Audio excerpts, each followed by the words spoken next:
ہم میں سے ہر شخص جب نماز خود پڑھتا ہے تو اہدنا الصراط المستقیم دعا خود مانگتا ہے، اور جب امام کے پیچھے نماز پڑھتا ہے، مقتدی بن کے پڑھتا ہے، تو اہدنا الصراط المستقیم کی دعا خود نہیں مانگتا بلکہ امام دعا مانگتا ہے، اور یہ اختتام پہ آمین کہتا ہے۔ تو جب امام کے پیچھے کھڑے ہوں تو پھر اہدنا الصراط المستقیم سورۃ الفاتحہ بھی نہ پڑھیں اور کوئی اور سورت بھی نہ پڑھیں، اور جب خود نماز پڑھیں تو سورۃ الفاتحہ بھی پڑھیں اور سورت بھی پڑھیں۔ پہلی 2 رکعتوں میں فرض کی اور آخری 2 رکعتیں فرض کی ہوں تو صرف سورۃ الفاتحہ پڑھیں، اگر کبھی اکیلے نماز پڑھنی پڑے، اور جب سنت اور وتر پڑھیں تو پھر سب رکعات میں سورۃ الفاتحہ بھی پڑھیں اور ساتھ سورت بھی پڑھیں۔ یہ ہمارا اہل سنت والجماعت کا مسلک، مذہب اور مسئلہ ہے۔ جن کو یہ بات سمجھ نہیں آتی وہ کبھی ہمارے خلاف گفتگو کرتے ہیں۔ مثلا ہم امام کے پیچھے فاتحہ نہ پڑھنے کے قائل ہیں۔ ایک ایسے مولانا جو امام کے پیچھے فاتحہ پڑھنے کے قائل ہیں، انہوں نے جلسہ کیا اور اپنی عوام کو دلیل دی اور ہمارے خلاف دلیل دی۔ عوام کو یہ بات کہنے لگے کہ دیکھو یہ مسجد میں آیا، امام کے پیچھے نماز پڑھ رہا ہے اور خاموش کھڑا ہے۔ اب سمجھانے کے لیے اپنے انداز میں کہتے ہیں کہ اللہ اس بندے سے پوچھتے ہیں تو مسجد میں آیا نماز کیوں پڑھتا ہے؟ تو یہ کہتا ہے اللہ میں تجھ سے مانگنا چاہتا ہوں۔ اللہ فرماتے ہیں مانگ، کیا مانگتا ہے؟ کہ پھر بھی خاموش کھڑا ہے۔ اللہ بولتے ہیں مانگتا کیوں نہیں ہے، کچھ بول، یہ پھر بھی چپ کھڑا ہے۔ اللہ فرماتے ہیں جو مانگنا چاہتا ہے مانگنا، چپ کیوں کھڑا ہے؟ یہ پھر بھی خاموش کھڑا ہے۔ اب یہ ہمارے خلاف دلیل آ رہی ہے اور ذہن سازی کی جا رہی ہے۔ بالآخر یہ بندہ کہتا ہے اے اللہ میرا دل کرتا ہے میں تجھ سے مانگوں، لیکن میری مجبوری یہ ہے کہ مجھے امام ابو حنیفہ نے منع کیا ہے کہ تو نے بولنا نہیں ہے۔ کہتے دیکھو خدا کی نہیں مانتے اور امام کی مانتے ہیں، اللہ کی نہیں مانتے، ابو حنیفہ کی مانتے ہیں۔ توجہ رکھنا، میں نے اسی علاقے میں ان کی دلیل کا جواب دیا۔ میں نے کہا جس امام کے ہم مقلد ہیں، امام اعظم ابو حنیفہ نعمان بن ثابت، یہ امام علم والے بھی ہیں، توجہ رکھیں، یہ امام علم والے بھی ہیں، یہ امام عقل والے بھی ہیں۔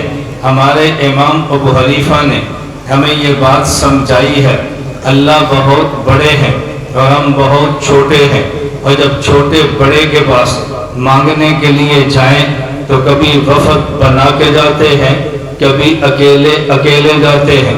جب چھوٹے بڑے کے در پہ مانگنے کے لیے جائیں اور اکیلے اکیلے جائیں تو ہر بندہ بول کے خود مانگتا ہے، اور جب اکیلے اکیلے نہ جائیں وفد بنا کے جائیں تو پھر نمائندہ مانگتا ہے، یہ اس کی تائید کرتے ہیں۔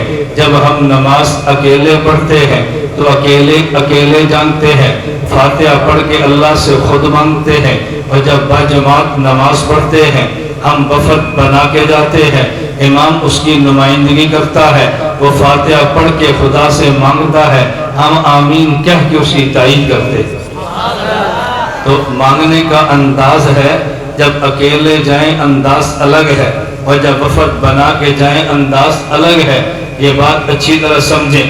حضرت امام اعظم ابو حنیفہ رحمت اللہ علیہ کے پاس چند نوجوان آئے اور انہوں نے امام صاحب سے عرض کیا، ہم ایک کو بند کر دو، اسپیکر والا کدھر ہے، اس کو سادہ کرو، بالکل سادہ۔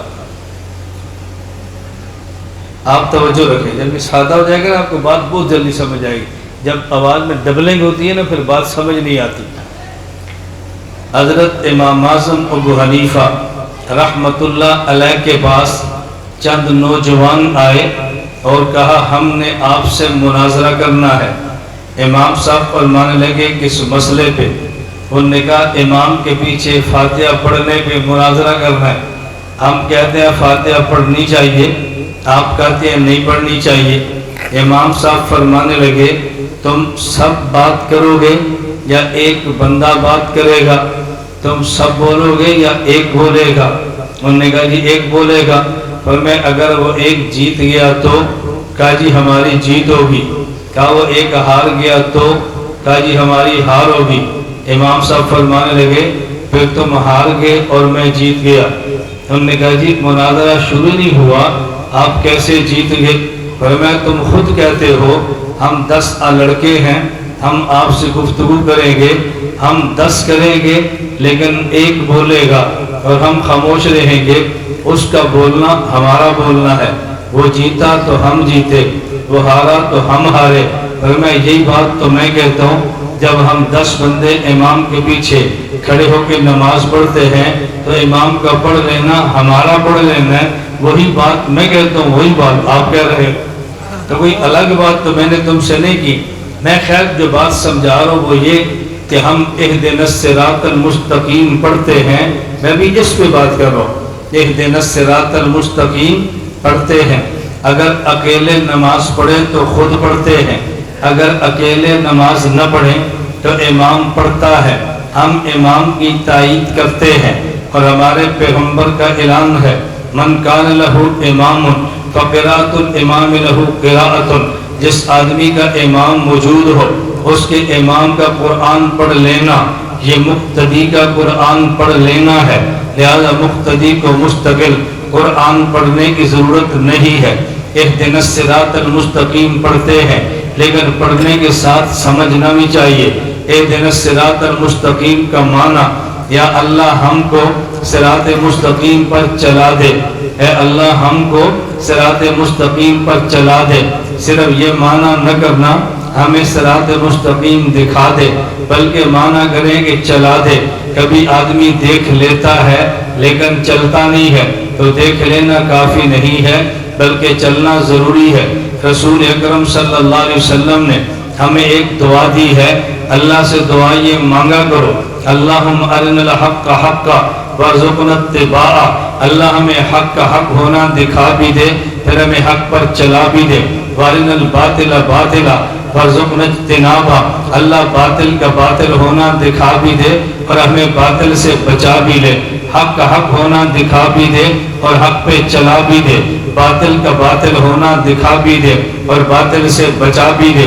اہدنا الصراط المستقیم کا معنی ہے اللہ ہم کو صراط مستقیم دکھا بھی دے اور پھر صراط مستقیم پر چلا بھی دے۔ صرف دیکھنا کافی نہیں ہے بلکہ صراط مستقیم پہ چلنا بھی ہے۔